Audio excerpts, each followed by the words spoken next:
What's up, guys? Welcome to Daily Dose of Reddit. This is your host, Zach, and today's subreddit is r/EntitledPeople. This story's called Entitled Sister-in-Law Leaves Her Kid with Me for 2 hours. Almost makes me late for work. So I woke up around 8:50 a.m. Pacific Standard Time this morning. My sister-in-law, June 27th, just kidding, 27-year-old June, tells me that she has to go to the courthouse to drop off court papers. She asked if I could watch her son and our new puppy for a few minutes. I told her I have to be at work by 2 p.m. Pacific Standard Time, but yes, I'd be willing to. So the morning continues on, and it's 10:10 a.m. Pacific Standard Time. My nephew is in school, and June tells me she's leaving. I thought she'd be gone for about 30 minutes to an hour. I sit in the living room and watch YouTube on my phone. An hour passes. She's still not home, and her son just ended school. He goes to play in my room, and I talk on the phone with my boyfriend. I figured the courthouse in our area is pretty far, so I thought she would be on her way home. I have to start getting ready for work at 12:45. I gotta stop at 12:45, so I can start walking at 1 and be there at 1:30 p.m. I already want to quit this job and work my other one, but that is a story for a different time. It's now noon, and my nephew asked to call his mom. The conversation went like this. Where are you, Mama? I'm on my way home now. Why are you taking so long? I had a few errands to run. I felt my eyes widen at that comment. She went to run errands knowing I had to work soon. It's almost 1 p.m. now, and she hasn't come back yet. My nephew is screaming and not listening to me at all, and the puppy is no better. She better give me a ride to work for this. She could have told me she was gonna run other errands. Thanks for letting me vent. So she came back at 1:40 p.m. Pacific Standard Time, and I showed up to work early. But I had forgotten to turn off the laptop she was letting me borrow, so she went into my room for whatever reason, saw that it was on, and took it out of my room and said I wasn't getting it back because it's the third time I've left it on, and she's told me about this before. I left it on because I thought it would be a few minutes, then I could watch it again. I don't have cable, so I use the computer to watch TV. She said that because it wasn't the first time she told me about it, I wasn't getting it back. God, I can't wait till they move out. What's the big deal if you leave the laptop on? Am I just stupid? I don't get it. But anyway, seems like these sisters bicker a lot.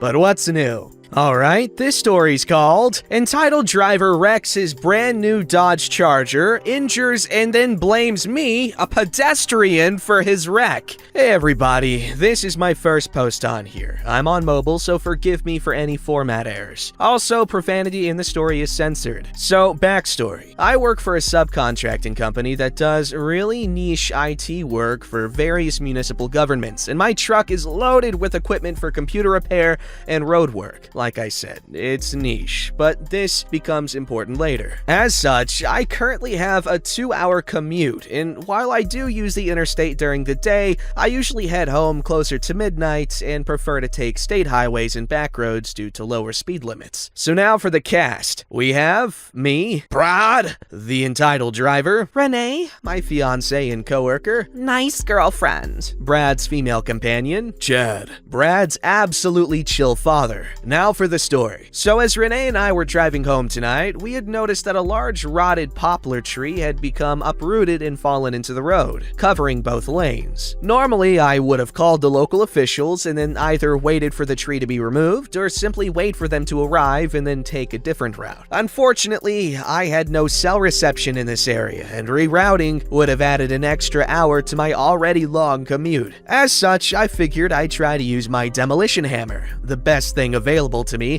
to try and at least weaken it until someone came by with cell reception that we could flag down and get to call the local authorities. So I turned on our hazards, turned on our beacon, and Renee and I both put on our reflective vests and hard hats with built-in lamps. While Renee brought the tools over to the tree, I began grabbing the traffic cones to block off the road. Enter Brad. As I finished setting up the cones behind the truck, Renee began handing me the cones to put in front of the fallen tree. No sooner had I begun reaching for them when we heard the roar of a brand new sunrise orange Dodge Charger RT flying up the back road with a 30-mile-per-hour speed limit at highway speeds. I ran in front of the fallen tree, shining my flashlight on the already well-illuminated tree, and tried to flag down the Charger. It was no use. He never even hit his brakes. I dove out of the way at the last second as the Charger plowed into the tree, turning it into a horizontal fulcrum and me into a baseball, as the tree struck my shoulder and launched me about 10 feet. Yikes! I got up, extreme pain throughout my left side, and unable to raise my arm up. Adrenaline coursing through me, I ran,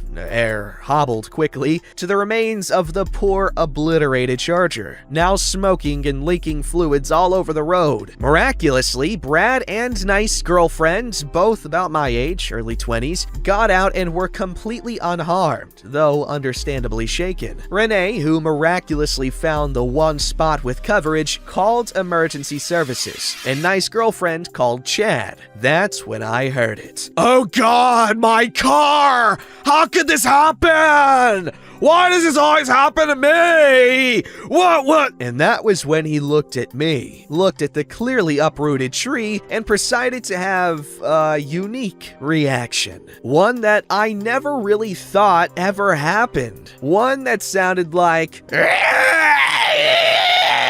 thinking maybe he's injured too. Dude, are you okay? No, idiot! Because of you, my car is completely totaled! What kind of moron cuts down a tree in the middle of a road? Actually, the tree was already there. We only got here maybe 20 or Beaver sausage! You blinded me with that flashing strobe light! Pointing at the yellow hazard beacon on my truck, which I've used for years. Actually, I think that... Shut up! All of you! I'm gonna sue you for failing to eliminate the tree properly! This is irrelevant. Trying to be nice. Well, actually, that's... If you open your mouth one more time, I'm gonna... Renee, in all of her 4.5-foot glory. Enough! It's not his fault that you clearly acquired your driver's license in a Happy Meal. That tree is very well illuminated. You clearly weren't paying any attention and you hurt him. Look at him, he's limping, idiots! You're the one who ought to be apologizing for that stunt you pulled and the mess you made. Silence. Deathly unnerving silence as Brad stood slack-jawed and making a strange choral noise. Suddenly, Brad goes on an absolute rampage, kicking and throwing my cones, tools, and various other items from and around my truck into the forest and off the road's 15-foot embankment. I wish I could tell you more, but it was about that time that Chad arrived along with first responders. We gave statements, and I spent the rest of the time being checked out by emergency medical services. I'll update you tomorrow after his insurance company calls me. Update 1. I have not yet been contacted by his insurance company and have slept for most of today. My arm and leg are more sore today, and there's an odd crunching sound in my shoulder. I will be getting a copy of the police report tomorrow, and I will be seeing my primary care physician first thing in the morning. I'll update you guys tomorrow. Damn, man, that could have been way worse than it ended up being. Hopefully you fully recover, man, because geez.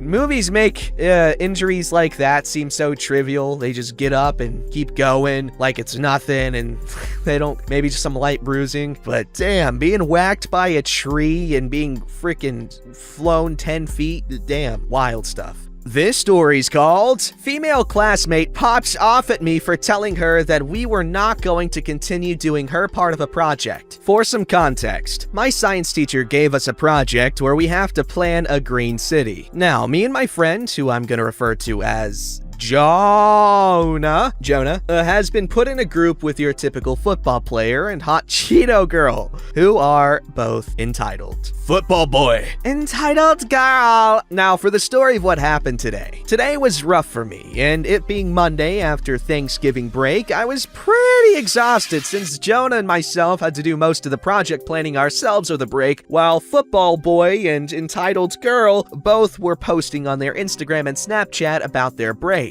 We got back today in class, and it's after 6th period. I was tired, and I wanted to break. Plus, Jonah's hands were cramping and locking up due to him having terrible arthritis in his hands. So I asked Football Boy and Entitled Girl if they would help us out on the project today. Since we did most of the work, I thought maybe they could help us on the drawing and planning part. Boy, was I more wrong than I ever been in my life. Football boy looked at me like I asked him to jump into a lava lake because he looked at me and these were his words. Wow, we already do so much and you two don't do anything. So I think you should do your part and I'll sit here and watch you. The look on my face was like pure anger. I wasn't in the mood for any of that bull crap, so I walked off and went over to Entitled Girl, and she basically said the same thing. So at this point, you can probably guess I was hotter than all 9 circles of hell pissed. So when the teacher had told us to get in our groups at the lab tables to talk about our city, we did. But Football Boy and Entitled Girl were on their phones for about most of the time we were in the group, and I had enough. So I asked them as kindly as I could, and here's how it went down. Hey guys, can you help us? We're trying to decide which green energy we should use for our city, and I just want to know your input. Why should we pick? Aren't you the team leader? That's your choice, not ours. He's asking because he wants something we can all agree on so no one will gripe about it.